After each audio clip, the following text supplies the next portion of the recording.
পরবর্তী এখন তো মনে করেন যে আপনার এই রোগীর কাছে চলে এসে এখন রোগীর নাকি বাচ্চার সমস্যা করবে, তা এটা কেমন কথা ভাই? আমরা মানুষই আপনাদের দিনদের জানা মানে ইচ্ছা করে কোনোদিন বাচ্চার ক্ষতি করি? আমরা করি না, মানুষরা কোনোদিন করি। হ্যাঁ, আপনারা আপনারা অদৃশ্য থাকেন, একসময় হাঁটিয়ে যাচ্ছে, আমরা কিন্তু জানি না যে আপনি দাঁড়াচ্ছেন। এই যা ঘাই করতে লাগলে এই জায়গার জন্য দেখা গেল যে আমরা আপনাদের কাছে মানে দুঃখিত, ক্ষমা পেরাচ্ছি, কিন্তু আমরা জানিয়ে শুনে বুঝে এইসব কাজ করি না। এখন আপনার ছেলেটা এই পেটের বাচ্চাটা নষ্ট করার জন্য আছে, সে বলতেছে যে আমরা ডাকি নিয়েছি, পেটের বাচ্চা কি তাই ডাকতে পারে? কেবলমাত্র 2-1 মাস বয়স পেটের বাচ্চা, সেটা এখনও মনে করেন যে পরিপূর্ণ বাচ্চায় জন্মও নেয় না। তাহলে এখন আপনার ছেলে বলতেছে যে আমাকে ছেড়ে দেন, আমি আর জীবনে কোনো দিন আসবো না। তাহলে আপনি কি তার ঠেকা রাখতে পারবেন? যদি পরবর্তীতে আসে তাহলে আমরা কি করব? যদি পরবর্তীতে আসে আমরা ডাইরেক্ট জবাই দিব, মেরে ফেলব। কারণ কি যে আমি যে কোনো রুগীরে এক ফিরে সুযোগ দিই, দ্বিতীয়বার সুযোগ দেয় না। আমি দ্বিতীয়বার সুযোগ দেয় না। তাহলে আনিস ভাই আপনি যদি কেন, আমি কিন্তু আপনার ছেলের কোনো কষ্টও দেয় না, জিজ্ঞাসা করেন। এখন কষ্ট দেয় না বিদায় সে তো চিন্তা করবে যে এই জায়গাতে চলে গেলে পরে আসলেও আর কিছু করবে না, কিন্তু তা কিন্তু হবে না।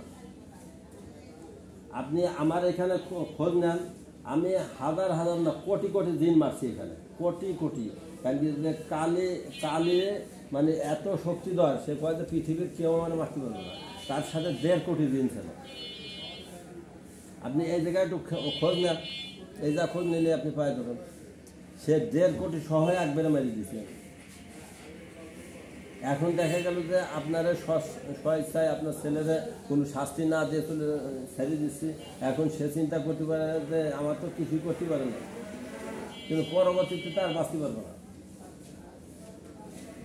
এখন আপনি যদি একদম পাকা ওয়াদা করেন যে হ্যাঁ আমি আমার ছেলেরা ঠেকা রাখতে পারবো, তাহলে আপনার সাথে দিয়ে ছেড়ে দেবো। আর যদি বলতেন যে না আপনার ছেলে আবার বিয়াদবি করবে, তাহলে পরে এখনই কোন ব্যবস্থা নেবো আপনি বলেন। কারণ কিন্তু আপনার ডাকছে, আপনি গার্জিয়ান, আপনি এর ব্যবস্থা করবেন। দেখ আলহামদুলিল্লাহ, শুনে খুশি হলাম। কারণ কি আপনার ছেলেরা যদি আপনি ঠেকায় রাখতে পারেন তাহলে আমাদের কোনো আপত্তি নেই। আমরা তারে কিন্তু একটা টোকাও দেয় নেই, তারা বলছি যে আমরা কোনো খারাপ ব্যবহার করবো না, খারাপ ব্যবহার করিও নি। জিজ্ঞাসা করেন আপনার ছেলেকে।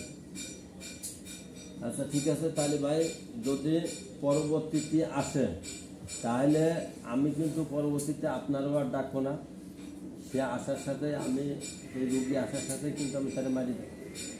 এটা একটু ভালো করে তারে বোঝাবেন, ঠিক আছে? একটু ভালো করে বোঝাবেন এবং যে কোনো কায়দায় আপনি তারে আটকায় রাখবেন, যে কোনো কায়দায় তারে আটকায় রাখবেন। সে যদি আসে আমরা কিন্তু তারা বাঁচতে দেবো না। এই কথাটা আমি বারে বারে বলতেছি। কারণ কি যে আপনি আমার এই যে এইখানেই আমি দিন ছাড়াই, এইখানের অবস্থাটা আপনি খবর নিলেই বিভিন্ন জায়গায় দেখতে পাবেন যে এখনও মনে হয় রক্তের ছাপ আছে। যার কারণে আপনার ছেলেটাকে আপনি ঠিক সেইভাবে বোঝান, যেহেতু এখনও সে ছোট, 40 বছর বয়স, মানে এখনও আপনাদের দিনদের ভিতরে সে সাবালক হয় নাই। তাহলে আমি চাই না যে সে নাবালক অবস্থায় মারা যায়। এই কারণে আপনি গার্জিয়ান, আপনার দায়িত্ব নিয়ে এসে আপনার হাতে তুলে দিচ্ছি, কিন্তু পরবর্তীতে আসলে কিন্তু সুযোগ দেবো না। ঠিক আছে ভাই? আচ্ছা আনিস ভাই, তাহলে ধন্যবাদ কারণ কি যে সহযোগিতা করার জন্য। কারণ কি যে আপনারাও ভালো ব্যবহার করছেন, আমরাও ভালো ব্যবহারের ভিতরে আপনাদেরকে বিদায় দিচ্ছি সারা জীবনের জন্য। এখনই রোগী ছেড়ে চলে যান, আপনি ছেলেরা নিয়ে এখনই চলে যান,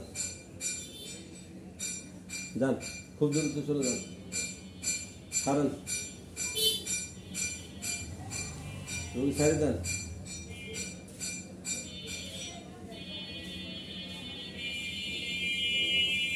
ছাড়েন, যান চলে।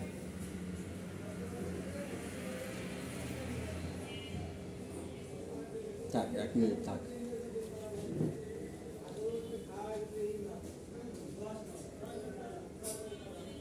কারণ কি সাথে সাথে ডাক দিলে আমার ব্রেনের একটু সমস্যা হতে পারে, এই জন্য 1 মিনিট থাক, 1 মিনিট পরে।